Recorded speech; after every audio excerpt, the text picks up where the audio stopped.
historic day, a historic time in Illinois' history. We are facing an opportunity to make one of the most important structural reforms that's ever been done on behalf of the people of Illinois.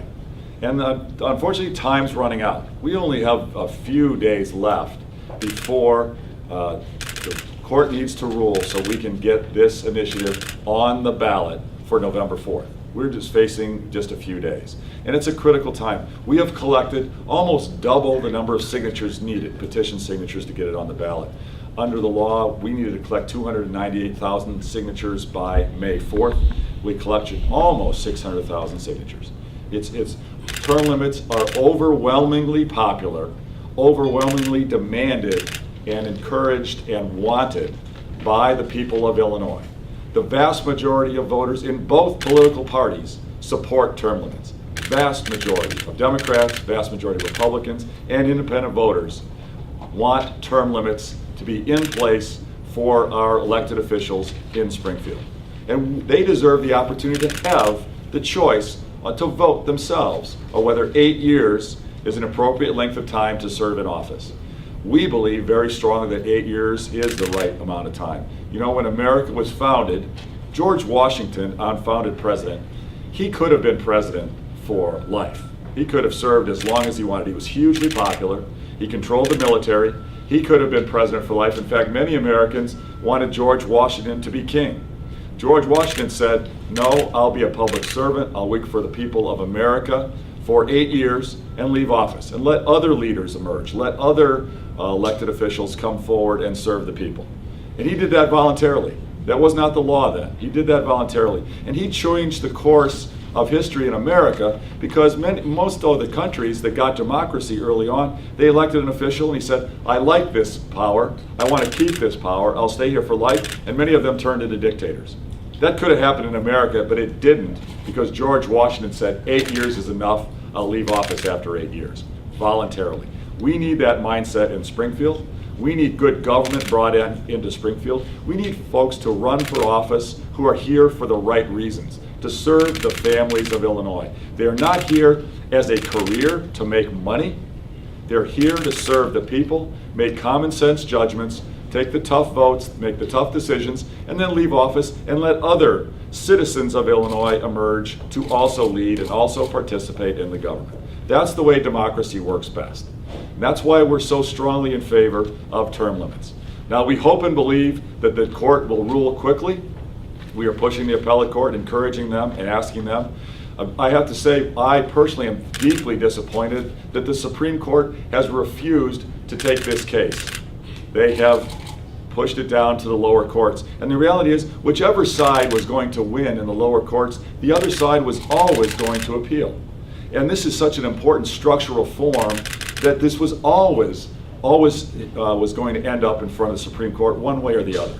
And the fact that the Supreme Court wouldn't recognize that and in fact went into a delaying mode, that's tragic. I don't think the people of Illinois are not being served well by our judicial process to have this occur. The Supreme Court should take up this issue and rule on it. And we believe that the petitions, the draft, the constitutional amendment that's drafted by Steve, it is constitutional. We specifically crafted it so it meets the constitutional tests. And we believe that if the judges would hear this case, they will rule in favor of term limits, allow it to be on the ballot, and allow the voters to vote themselves on November 4th with whether term limits should be in place for our elected officials in the General Assembly. Now, we hope and believe we'll be successful. If we're not in the tragic case, the very sad case, that the court does not act in time for this to get on the ballot, we will never give up.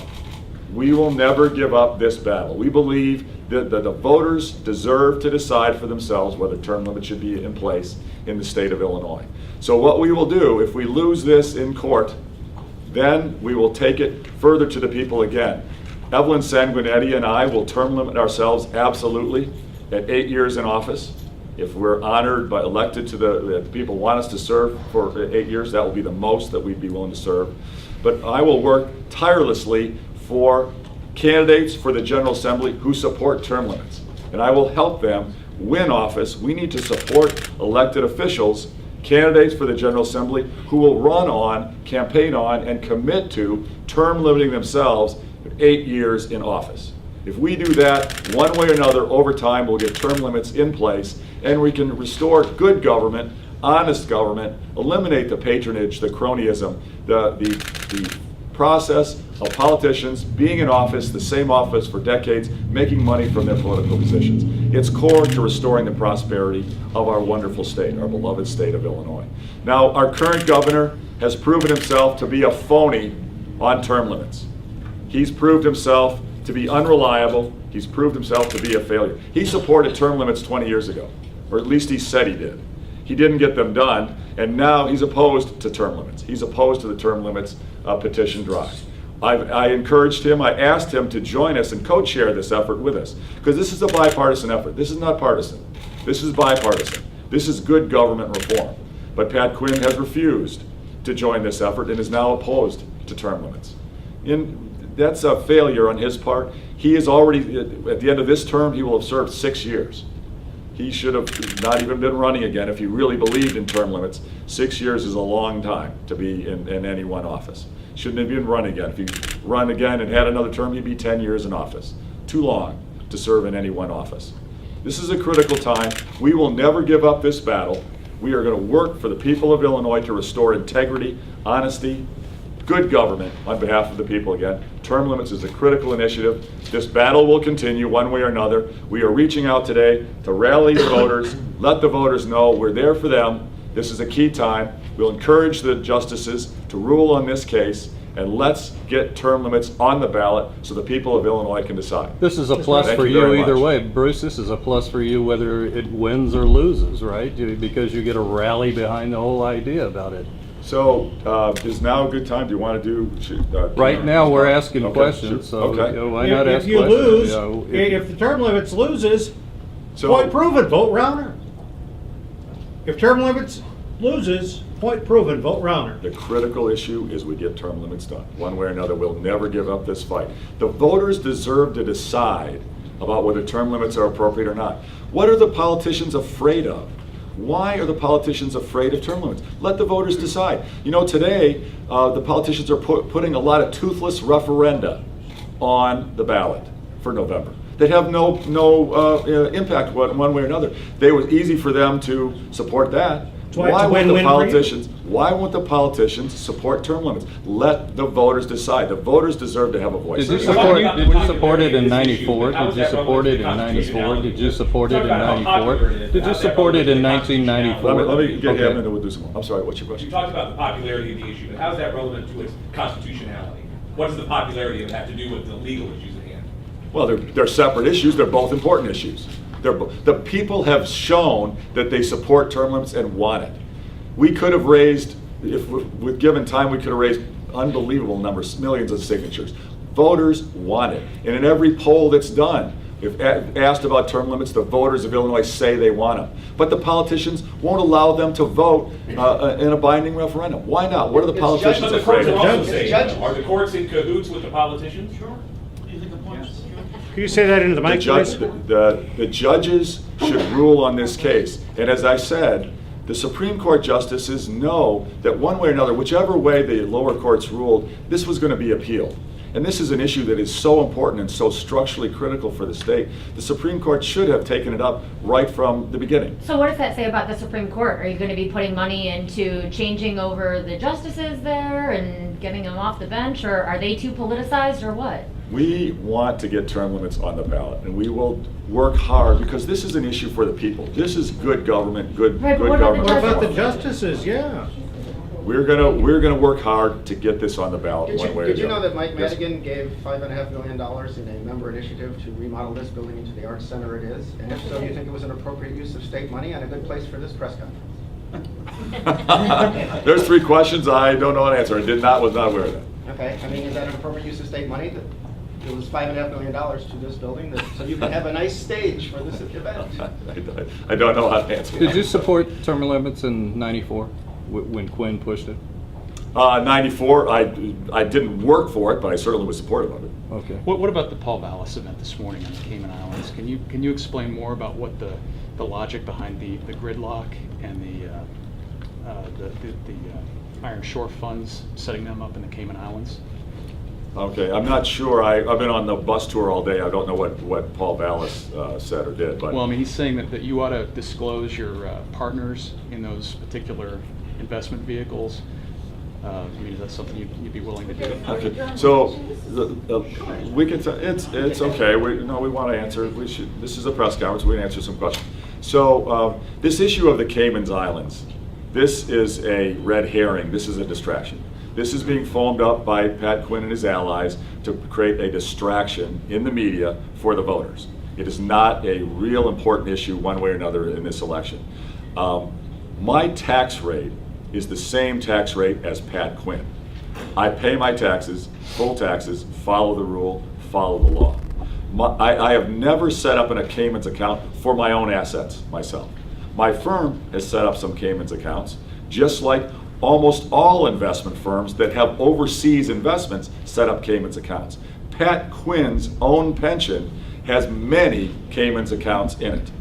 The Illinois state pension system has, I don't know the exact number, I would bet hundreds of Cayman accounts in the Illinois pensions. It's common practice, it's not sinister, it's not evil, and those accounts did not impact Pat Quinn's tax rate, did not impact my tax rate. It is just standard practice in the investment world. This is a distraction because Pat Quinn is failing on taxes himself. The real issue is Pat Quinn wants to raise taxes on the families of Illinois. I am working to lower taxes on the families of Illinois. That's the critical issue that Pat Quinn wants to distract from. Pat Quinn has been a failure on jobs. We have lost 4,200 jobs in Illinois this year under Pat Quinn. And he's taken us to one of the worst economic performances of any state in America. Illinois has become one of the most hostile states to business in America under Pat Quinn and his friend and predecessor, Rod Blagojevich. We've had 12 years of economic decline and stalemate, and we can't fix any of our other problems. We can't fix our pensions and fund our pensions. We can't fund our health care. We can't fund our education unless we are a growth state. Well, to be a growth state, we need to create an environment where businesses are here to invest and grow and thrive. Pat Quinn is failing on that, and he's trying to create distractions. How much credit or blame should one governor get? It's like those baseball managers. They get too much credit when they win, they get too much blame when they lose. What's the right note for someone who happens to be in the governor's chair when all these events happen that we're talking about? You know, that's a great question, and the answer is the governor should take primary responsibility for the economic issues and performance of our state. You know, the governorship in Illinois is one of the most powerful political offices in the United States. It's a very powerful office. It has huge ability to create regulations, enforce regulations, repeal regulations, put in pro-business and pro-growth people inside the government, and to work closely with the General Assembly as a partner and as a leader to drive results and get things done. Pat Quinn has not been a leader. He has not driven results. He has not improved the business climate in Illinois. He has led to deterioration in the business climate in Illinois, and that's why we're suffering so badly. And he's trying to create distractions from his horrible track record. He has misled the voters and failed the voters on taxes, on job creation and economic growth, on education, and on term limits. He's a phony on term limits. He should be here supporting term limits right today. Hey, Bruce, Rahm Emanuel. Companies that you had like Centa were actually outsourcing experts, and that you worked to teach other companies how to outsource jobs away from America, away from lower paid jobs overseas. Correct, incorrect, fair criticism or not? So this issue of outsourcing, this is going to come up a whole bunch of times. And again, another red herring, another distraction. I have never closed a plant and moved jobs overseas or that sort of thing. That's not what my business was. We never did that. Here's the issue. Illinois competes in an international economy. America competes in an international economy. We need to grow and we need to be competitive. Many companies have international operations, overseas operations. They need to be effective and compete and have effective costs and high productivity. And to criticize companies that have overseas operations, some of our companies did. There's nothing wrong. Apple, Nike, many of the most respected companies in the world have operations in the United States and in Asia and Africa and Europe. That's part of our economy. The critical thing is, rather than criticize companies that might have operations on another continent, and criticize and say, well, that all their jobs should be in America. No, not every job should be in America. What we need is companies thriving and investing and growing, and especially growing in the United States. And to grow in the United States, they often need to have effective operations also on other continents. Here's the critical issue. America needs to compete and have a competitive economy on our taxes and our regulations, and especially Illinois needs to compete. Today, Illinois is not competitive. We are not competitive. Our regulations are punishing. We rank at the bottom among states for our regulatory environment and our attractiveness for business, and our taxes are some of the highest in America on business. We can't grow our economy. We can't create jobs for Americans and for Illinois families unless we change that and we're pro-business and pro-growth. And you know what I'll say very simply, and as a matter of fact, Pat Quinn and his policies and the leadership in Springfield and their policies are major sourcing outsourcers of jobs leaving Illinois. They have led to declines in employment in Illinois. We've moved to the bottom on economic growth and job creation, and we've lost jobs this year. We've led the Midwest in job losses this year. That's the tragedy. Talking about jobs leaving, or outsourcing is a strange word. I won't call it outsourcing. I will say loss of jobs. That's Pat Quinn. That's the failed leadership in Springfield, and that's what we've got to change. You got to know, Rahm Emanuel. You said you only one question. I want this question. No, you've asked one already. Rahm Emanuel said that there would be taxes. Okay. You should release your taxes. What do you say to that? We've had people saying that for about months. Here's the issue. We have already released far more than is required. And we've gone multiple years. Rahm Emanuel says it's a rite of passage. Why not do it? Everybody's got their opinions. Can I bounce off of that? And let me answer your question. Okay, everybody stay calm. We have released far more than is required under the law. We have released multiple years of our tax returns. And people say, well, release 2013. We will. 2013 hasn't been filed. Every year, we file, the process takes 6 months longer. Every October 15th is when the tax returns are filed. As soon as they're filed, we will release those. And they will show what my tax rate is, what my income is, what my tax percentage is, and we've released that. And what's crystal clear, my tax rate's the same as Pat Quinn's. He's trying to accuse me of dodging taxes or not paying my taxes. We just want to know where your money's coming from. Thank you, everybody. Why not answer where the money's coming from? Why not answer where the money's coming from, Bruce? Why not release the schedule?